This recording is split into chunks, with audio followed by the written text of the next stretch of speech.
যে এই আজকে এই যে বাতিল হয়েছে সেটা বাতিল হয়েছে রাজ্য সরকারের চুরির জন্য, এসএসসি চুরির জন্য, আর কোনো কারণে না। উনি যেটা বলেন অলওয়েজ করেন তার উল্টোটা। প্রথমত উনি আইন মানেন না, উনি একটা জিনিসে বিশ্বাস করেন শাসকের আইন। উনি অযোগ্যদেরটা দেখবেন এবং উনি দেখতে বাধ্য, কারণ উনি জানেন আজকে যদি উনি অযোগ্যদের সঙ্গে না থাকেন তাহলে এই অযোগ্যরা যেসব তৃণমূলের নেতাদের টাকা দিয়েছে তাদের কলার ধরবে।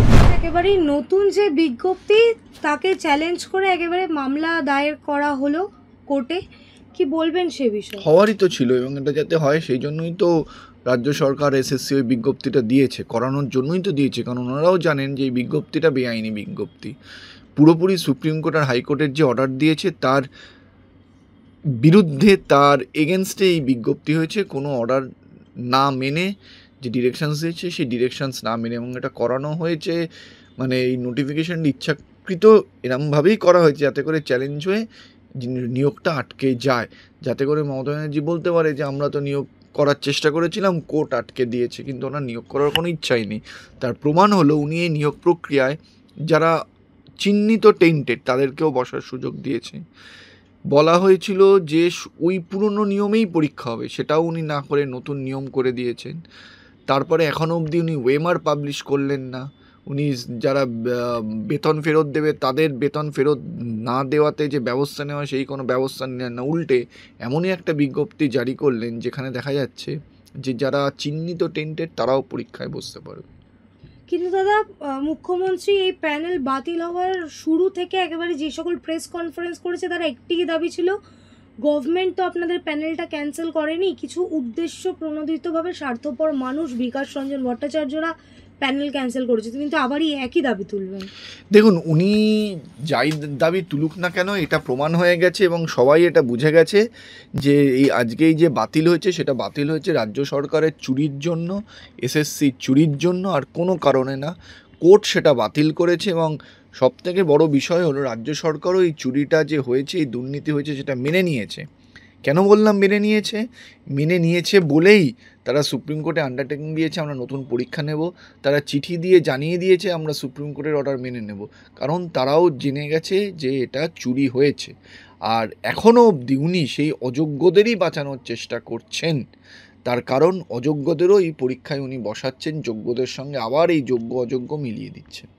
কিন্তু তিনি তো একেবারে নেতাজি ইন্ডোর থেকে শুরু করে তারপরে যত প্রেস কনফারেন্স হয়েছে তিনি তার মুখে একটাই কথা শোনা গেছে যে আমি আইনজ্ঞদের সাথে কথা বলছি, আইন মেনে সব কাজ করব, সুপ্রিম কোর্টের রায় মেনে কাজ করব। উনি যেটা বলেন অলওয়েজ করেন তার উল্টোটা। প্রথমত উনি আইন মানেন না, উনি একটা জিনিসে বিশ্বাস করেন শাসকের আইন। উনি শাসকের আইনে বিশ্বাস করে, আইনের শাসনে বিশ্বাস করেন না। যদি বিশ্বাস করতেন তাহলে উনি সুপ্রিম কোর্টের নির্দেশ মেনে, হাইকোর্টের নির্দেশ মেনে বিজ্ঞপ্তি দিতেন, সেটা উনি করলেন না। উনি আইন মেনে যদি আইন মানতেন তাহলে উনি ওএমআর শিট সবার পাবলিশ করতেন। যদি উনি আইন মানতেন তাহলে বেতন ফেরত নেওয়ার ব্যবস্থা করতেন। উনি কোনোটাই করেননি, কারণ উনি আইন মানেন না এবং ওনার ইচ্ছাটা হলো যে কোনো কারণে যেন পরীক্ষাটা না নিতে হয়, এরমভাবে এই 31শে ডিসেম্বরের যে সময়সীমা যতদিন অবধি চাকরি করবে সেটাও যেন পেরিয়ে গিয়ে আরও এই যোগ্যদের পথে বসানোর চেষ্টায় উনি আছেন, আর কিচ্ছু না। ওনার চেষ্টা হলো যেভাবেই হোক অযোগ্যদের চাকরিটা বাঁচাতে হবে, তার জন্য যত হোক যোগ্যদের চাকরি গেলে ওনার কিছু এসে যায় না। তিনি তো স্পষ্টত জানিয়ে দিয়েছিলেন যে আমি প্রথমে যোগ্যদেরটা দেখছি, তারপর অযোগ্যদেরটা ভাববো। তার মানে কি উনি তো অযোগ্যদের সঙ্গে আছেন, যেটা প্রমাণিত চুরি যারা করেছে সুপ্রিম কোর্ট বলে দিয়েছে একবার না, তারপরে এই অযোগ্যরা আবার গিয়ে রিভিউ চেয়েছিল, সেটাও বাতিল হয়েছে। তারপরেও উনি যেখানে বলছেন উনি অযোগ্যদেরটা দেখবেন, তাতেই বোঝা যায় উনি আইন মানেন না, উনি অযোগ্যদেরটা দেখবেন এবং উনি দেখতে বাধ্য, কারণ উনি জানেন আজকে যদি উনি অযোগ্যদের সঙ্গে না থাকেন তাহলে এই অযোগ্যরা যেসব তৃণমূলের নেতাদের টাকা দিয়েছে তাদের কলার ধরবে, সেই ভয়ে উনি আজকে অযোগ্যদের পাশে আছেন। দাদা, সেই প্ল্যান এ বি সি তার মধ্যে এটাও ইনক্লুডেড তাহলে বলা যেতে পারে? হ্যাঁ, এটাই তো ইনক্লুডেড। ওনার plan A, plan B, plan C, plan D, সারমর্মটাই হলো অযোগ্যদের চাকরিটা বাঁচাতে হবে। কিন্তু এই যারা অযোগ্য তাদের সাথে মুখ্যমন্ত্রী সাক্ষাতেও কিন্তু একেবারে নারাজ, তিনি প্রেস মিট করতে পারছেন কিন্তু সাক্ষাৎ করছেন না তাদের সাথে, পুলিশ তুলে নিয়ে যাচ্ছে। কে বলেছে সাক্ষাৎ করছে না? সব আপনি খবর নিন, সব পিঠ পিছনে গিয়ে অফিসে গিয়ে সাক্ষাৎ করে চলে আসছে।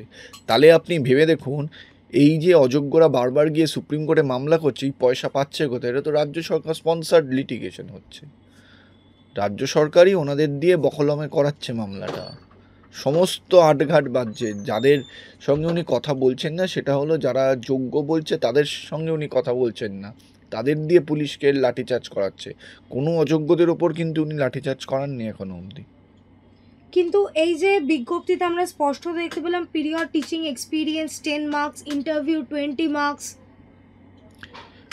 এই দেখুন, এই যে বলছি না টিচিংয়ের এক্সপিরিয়েন্স 10 মার্কস, কিসের এক্সপিরিয়েন্স টিচিং? এখানে তো 2016 সালের নিয়মে হবে। যাদের চাকরি চলে গেছে দুর্নীতির জন্য তাদের আবার এক্সপিরিয়েন্স কি? তার মানে উনি চাইছেন এই অযোগ্যদের চাকরিটা কোনোভাবে বাঁচাতে। আর এই যে নতুন নিয়ম রুল করেছে না, সেই রুলে উনি প্রমোট করছেন যে কী করে আরও দুর্নীতি হয়ে যায়। কারণ ইন্টারভিউ বোর্ডে কোনো ভিডিও রেকর্ডিং হবে না, লেকচার ডেমনস্ট্রেশন, যে কোনো লেকচার দিতেই পারবে না, দেখবেন সে 10-এ 10 পেয়ে গেছে। যার দেখবেন, আজকেই আমি বলেছি, যার দেখবেন একাডেমিক নম্বর কম, রিটার্নে কম নম্বর, তারা দেখবেন ইন্টারভিউতে 10-এ 10 পাচ্ছেন, ডেমনস্ট্রেশনে 10-এ 10 পাচ্ছেন। কারণ এরা হলো পয়সা দেওয়া ক্যান্ডিডেট। এখনই আপনাকে আমি বলে দিচ্ছি, মিলিয়ে নেবেন। কিন্তু দাদা এই টিচিং এক্সপিরিয়েন্স যদি 10 মার্কস থাকেও আমি ধরলাম, তাহলে তো যারা বঞ্চিত তারা তো সেই বঞ্চিতই বঞ্চিত থেকে থেকেই যাবে। কারণ উনি তো বঞ্চিতদের পাশে নেই, যারা এই দুর্নীতির বেনিফিশিয়ারি উনি তাদের পাশে আছেন। কারণ ওনারা তো টাকা দিয়েছেন, আজকে ওনাদের টাকাতে তো দলটা চলছে, নিজেদের অ্যাকাউন্ট ভরছে, তাই ওনাদের পাশে ওনাকে থাকতে হবে। দাদা এই যে 26,000-এর মধ্যে যারা একেবারে চিহ্নিত টেন্টেড, তাদের বাদ দিয়েও যারা এখন পর্যন্ত আনটেন্টেড আছে, তাদের মধ্যে তো এসএসসি রাজ্য সরকার উভয়ই মেনে নিয়েছিল, তাদের মধ্যেও কিছু সংখ্যক টেন্টেড আছে। সেই তালিকা না দিয়ে একেবারে বিজ্ঞপ্তি দিয়ে কত তারিখের মধ্যে তা সম্পূর্ণ করতে হবে সেই তারিখ অবধি দিয়ে দেওয়া হয়েছে। এটা আইবাস্তব। যদি নিয়ম মেনে তো করেনি, নিয়ম মেনে করলে তো এই প্রবলেমটা হতো না। এটা ইচ্ছাকৃতভাবে করেছে, এই জন্যই করেছে যাতে করে এটা কোর্টে চ্যালেঞ্জ হয় আর উনি বলতে পারেন দেখুন আমি তো করেছি, কোর্ট আটকে দিয়েছে। ওনার কোনো সৎ ইচ্ছাই নেই, কারণ সুপ্রিম কোর্ট, হাইকোর্ট পরিষ্কার বলে দিয়েছে কারা এই পরীক্ষায় বসতে পারবে। শুধুমাত্র যারা 2016-তে বসেছিলেন টেন্টেডদের বাদ দিয়ে উনি এখানে সবাইকে বসার সুযোগ দিচ্ছেন, ইনক্লুডিং টেন্টেড। তার মানে কি উনি জেনে শুনে এই কাজটা করছেন যাতে কোর্ট এখানে হস্তক্ষেপ করে। দাদা আমার একেবারেই শেষ প্রশ্ন, তিনি প্রেস কনফারেন্স করে স্পষ্টত জানিয়েছিলেন যে এসএসসি নাকি অটোনোমাস বডি। সেই জায়গায় দাঁড়িয়ে বিজ্ঞপ্তি থেকে শুরু করে যা যা একের পর এক পদক্ষেপ হয়েছে এসএসসির মারফত, সব কিছু তিনি প্রেস কনফারেন্সে কী করে বললেন তাহলে?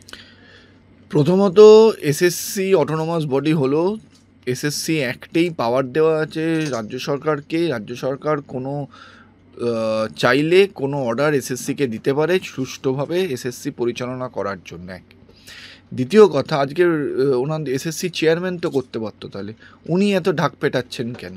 ব্যাপারটা হলো যখন দুর্নীতি হবে, ঠিক আছে, তখন এসএসসি হলো অটোনোমাস বডি, আর যখন আমি কিছু করতে চাইবো তখন রাজ্য সরকার করছে। এটা তো হতে পারে না।